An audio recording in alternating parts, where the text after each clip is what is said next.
Day 3 of Gen Con 2019 rocks on, and I get to talk to a neighbor, basically. I get to talk to a neighbor of mine who happens to live in the suburb next to the suburb I live in Illinois.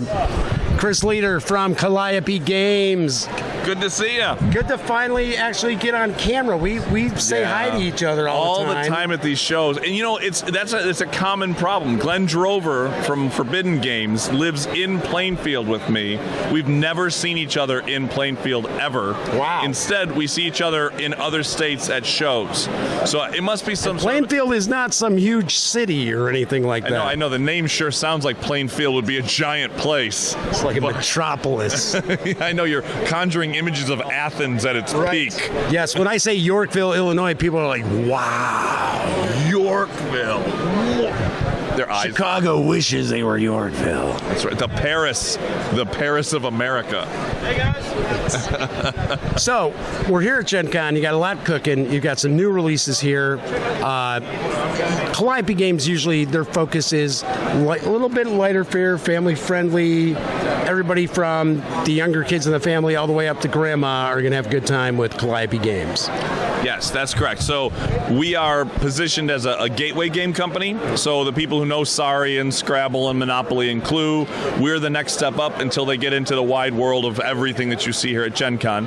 The other thing we are is the filler company. So I hate using that word. You hate that word? Yeah. What do they put in ground beef? Oh, I don't. So I like to term those games as wind up or wind down games, because you wind up your night of gaming. Oh, wait, how about this one? You wind down. Palate cleansers.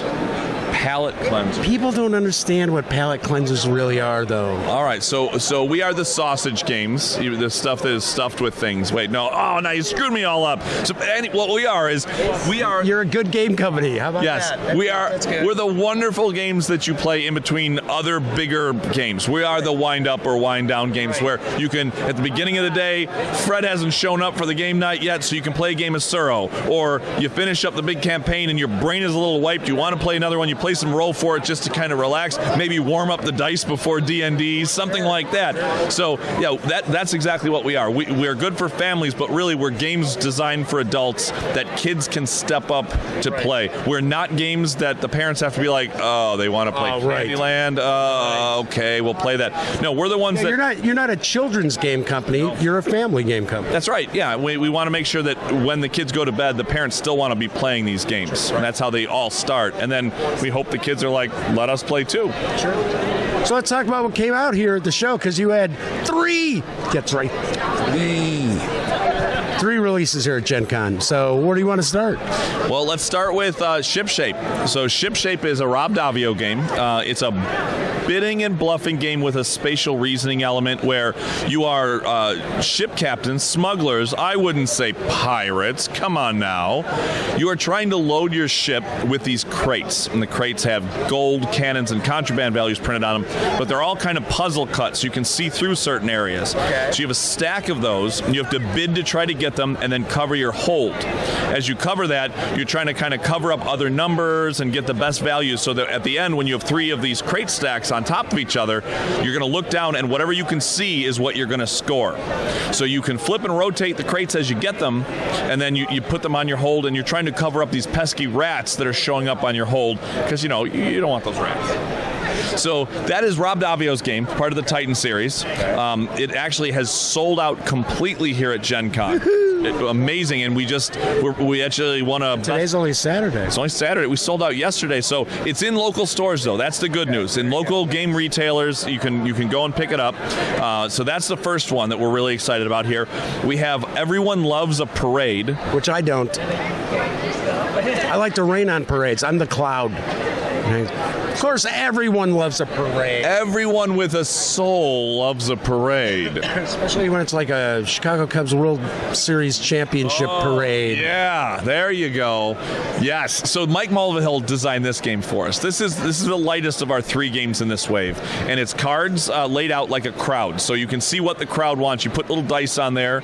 They want different things, like they want an element, like a balloon or flags or streamers. They want colors like blue and red and yellow. So you have to put the dice on the cards to begin with.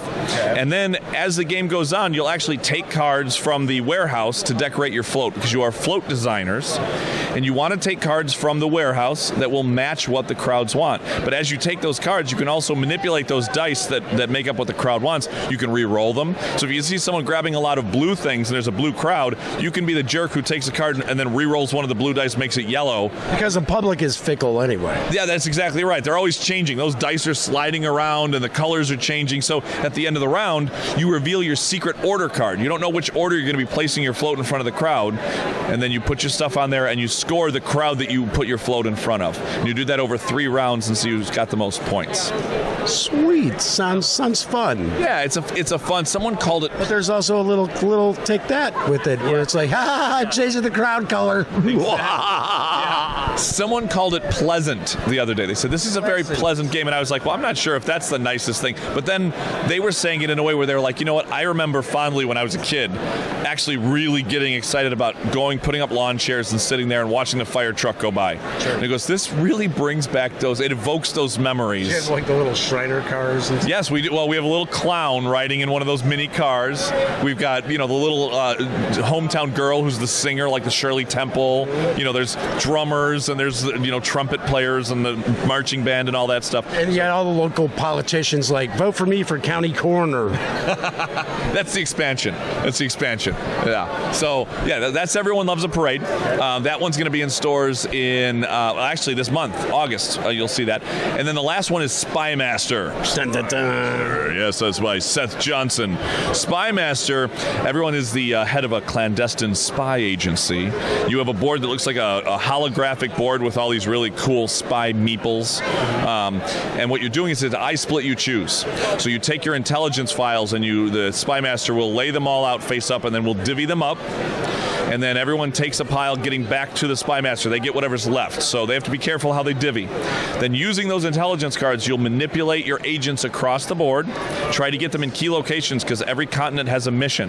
And then you spend the intelligence cards as the dossiers, the espionage, the disguises and things so that you can actually accomplish those missions. Okay. So there's a really cool I split you choose and then some manipulation area control kind of thing. And then at the end, whoever has the most points in missions and the most intelligence left in hand is going to be the winner.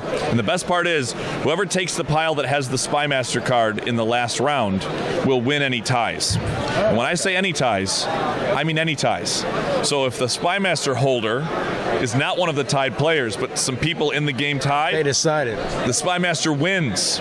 Oh, wow, okay. So if you're behind in points, you can be like, well, I don't think I'm doing as well as these people, but you know what? I took the Spymaster card, so if there happens to be a tie, I'm walking away with this game. So it's sneaky, but yeah, that's like a table flipping moment for some players, though. What? I didn't. It can't. Well, there's a moment that dawns on people's faces when they're reading out your score. It's like, oh, I got 27, I got 29, I got 32. I've got 27. Wait, you had 27? And then the other person who had like 15 points is like, oh, yeah. So, yeah. The Spymaster card. It's a pretty amazing moment. So, yeah, Spymaster is good. It's got some real fun decisions to be made. Okay. And so what we're finding is gamers, they do that thing where they're playing it and they're really like invested in the game. They're like, oh, what am I going to do? And they're like looking around. So we're really liking the way that one's feeling. So that whole wave of games, the Shipshape, Everyone Loves a Parade, and Spymaster, completely different types of games, but we're finding that they're really hitting the mark with different people. So we're really happy. The demos are going really well here, and as we said, Shipshape's already sold out. And there's a fourth title we're going to talk about. It's coming soon. It's not here yet. It's coming soon. And it is Tsuro? Yes, Tsuro Phoenix Rising, the third game in the Tsuro series. That game, we got a case of those from the factory. It was air-shipped over here just for us to inspect and make sure everything looked good, and it did. So a couple of little things to pack out. The trays need to be flipped over, and a couple markings on the box needed to be changed. But other than that, the games look fantastic. All the little Tsuro pieces and all of the glowing lantern pieces and everything that's in there really looks amazing. So the factory will go full bore on that thing, and we should be seeing that in stores either late September, early October. It'll be really great. Nice, very cool. Yeah. Chris, any other titles you want to mention, or maybe, you know what? Here's an idea. I like to ask this question. All right. Is there a particular Why couldn't I get that word out there? Title from Calliope Games that you feel deserves a little more love. Oh, I'll tell you one that deserves a little bit of love. The Mansky Caper. So if you I remember that Kickstarter. Yeah, so the Mansky Caper was designed by Ken Franklin. And so my favorite types of games are the ones that you talk about what happened months or years later. They got a story to tell. Yeah, they got a story to tell. And all these games do that. But the thing about the Mansky Caper is it is so immersive. You are robbing the house, the mansion of the greatest mobster, and you're sneaking around. Al Mansky. And you're pressing your luck, and you're trying to get into his safes, and you don't know what's going to happen. If I remember right, Al's out of town. He's with his squeeze, and he's out of town, and the rest of the guys are like, hey, let's rob this mook. That's right. So you got to be really careful. And what I love about that one is you have your player ability, but you can't use it for yourself. You have to pay a favor token to someone else to use their ability. So everyone's passing these favor tokens around saying, hey, I'm going to give you this favor. You're going to let me draw two and choose which one I'm getting out of the thing. Because the game comes with all the little 3D safes and all the coins and the little gems and stuff. It's all punched out. It's all in the box, ready to go. So when you want to have that heist, you want to have that caper, you want to have that moment, you open that box for the first time and you are ready to go. You don't have to worry about punching. I'm a punching fan. I love punching out stuff. I love that pop, pop, pop, pop. However, if I really want to get going and I'm playing with like a family or a group and we want to get moving, you don't want to be sitting there with a punch board knocking counters and tokens out. Yeah, exactly. So having it ready to go. But everything about that game, from the art to the gameplay to the experience, it's just so much fun and immersive, and I love that type of game. So that's a game that came out last year, and it's done well for us, but I want even more people to know about that one. So there you go. So the Mansky Caper, go rob a mansion. Tell you, Big Al sent you to go pick that up. Just don't tell Big Al that I told you to rob his house, because that won't go well for me, Oh, that won't. No, that won't. Any final thoughts you'd like to share with the audience, Chris? No, thanks for all the hard work you're doing here and all the hard work. No, it's all good. This is amazing. This is nice. This is fun. Gen Con's going well. So yeah, no, it's great. I love this show. It's a great show. I'm glad we actually finally got together. It's fantastic. It's pretty funny. Chris, thanks so much. Thank you, Jeff. And enjoy the rest of the show. You too.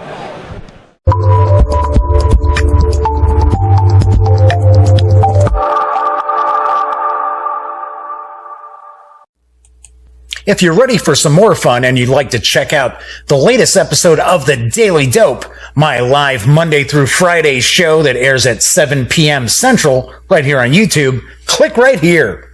And if you'd like to roll the dice and push your luck and see a randomly selected video from the channel, click right here. You pays your money, you takes your chances. Once again, I'm Jeff McAleer, and thank you for watching.